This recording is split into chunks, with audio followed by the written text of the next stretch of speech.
আছে। এবার আমি আজকে করব আলু দিয়ে বড়ির ঝাল।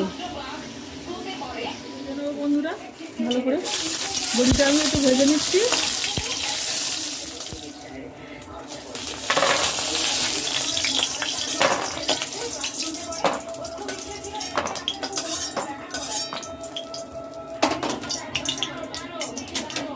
আচ্ছা, তেল গরম হয়ে গেছে, আমি এবার একটু কালো জিরা ফোড়ন দেবো।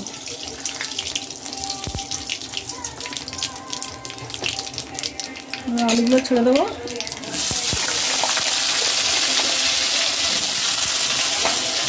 আপনারা আলু ছাড়াই আপনি বড়ির ঝাল করতে পারেন, মশলা তেমন কিছু লাগবে না, হলুদ আর লঙ্কা দিলেই হবে। আমি আলু দিচ্ছি বলে একটু সর্ষে দিলাম, সর্ষে দিয়েও করতে পারেন, যাতে আলুটা তাড়াতাড়ি সিদ্ধ হয়ে যায়।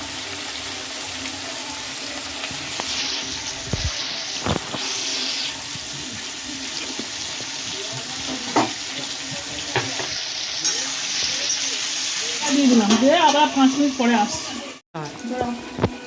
আমি ফিরে আসছি, এবার আমি ঢাকাটা খুলবো। আলু নিশ্চয়ই সিদ্ধ হয়ে গেছে। হ্যাঁ, আলুটা সিদ্ধ হয়ে গেছে। এবার আমি ওই মশলাটা দিয়ে দেবো, হলুদ লঙ্কা আর একটু আমি সর্ষে বাটা দিয়েছি, দিয়ে দিলাম।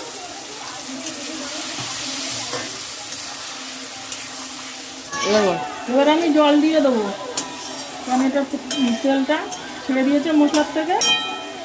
এরপরে এবার জল দিয়ে দিচ্ছি। জলটা একটু বেশি দিতে হবে। বন্ধুরা, আমার বড়ির ঝাল হয়ে গেছে, এবার আমি নামিয়ে নেব। আচ্ছা, তার আগে বড়িগুলো আমি এই বাটির মধ্যেই দিয়ে দেবো। কড়াই দিলে কিন্তু গলে যাবে, গোটা থাকবে না। আর আমি একটু ঝোল বেশি রেখেছি, এই কারণে বড়িতে অনেকটা ঝোল টেনে নেবে। আমি আবার ঝোলটা লাগিয়ে নিচ্ছি।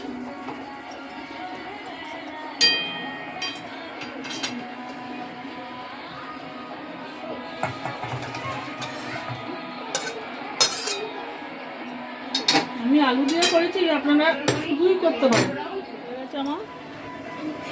আমার লাইক করবেন, শেয়ার করবেন, লাইক করবেন, সাবস্ক্রাইব করবেন। আবার পরের ভিডিওতে আবার দেখা হবে।